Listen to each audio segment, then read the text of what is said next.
Sundiata is the king of Mali.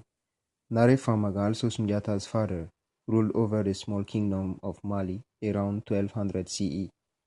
King Magan was the son of a long lineage of distinguished hunters known for their bravery and skill. So when a hunter from the north came to Magan and made a prophecy, the king and his griot took it very seriously. The prophecy said that the two hunters would come to the king with a very ugly woman. Despite her ugliness, the hunter said, the king must marry this woman, for she would bear him Mali's greatest king ever. Very hideous, Sogolon was also endowed with extraordinary powers. Honoring the prophecy, Magan quickly married Sogolon, and they conceived a child. King Magan's first wife, Sasuma, was jealous. She has always assumed that her son Dankarantuma would claim the crown of Mali. Sasuma plotted to kill Sogolon, but Sogolon's great power were too great, and the boy was born.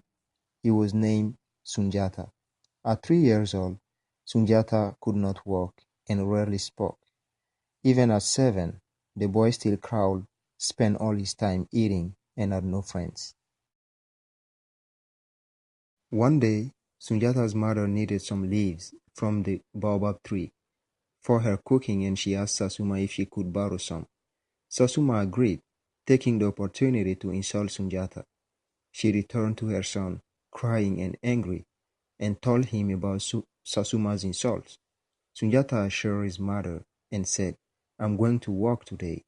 Sundiata then told a blacksmith to make for him the heaviest possible iron rod. As Sundiata represented a great threat to the false king Dankarantuma and his plotted mother Sasuma, Sundiata's mother decided to take her son into exile for his safety. But before they could leave, Dankaran set Balafaseke, Sundiata's griot, and also Sundiata's half-sister on a mission to the sorcerer king, Sumaoro Kante. Sumaoro was the king of the Soso, and he had been threatening all the kingdoms in the region with his growing army. Sundiata was furious at the loss of his griot, but his mother convinced him that the time to set things right would come later. Promising he would return to claim his crown, Sundiata went into exile with a small entourage, not to return for many years. Sundiata came to manhood while traveling through kingdoms hundreds of miles from his hometown.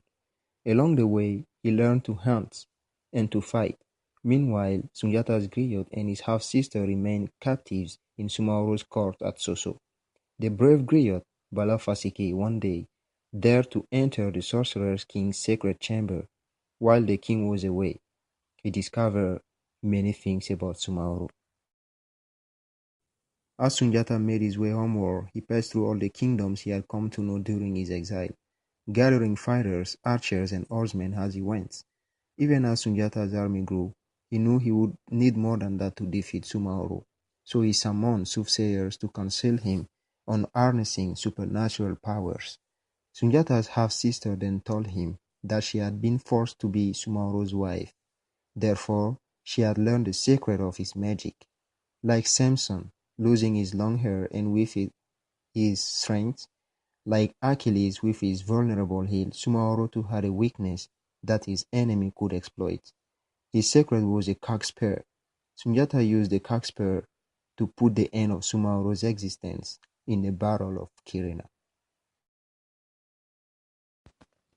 Victorious, Sundiata invited the leaders of all the 12 kingdoms of the savannah to come to Kaba, a city in all Mali. There, he told them they could keep their kingdoms. The Empire of Mali was born, stretching from the forest of the south far into the Sahara Desert, north of the great Niger River bend. Sundiata ruled over this massive, thriving empire until his death in 1255 CE, but his empire survived for more than 2 centuries.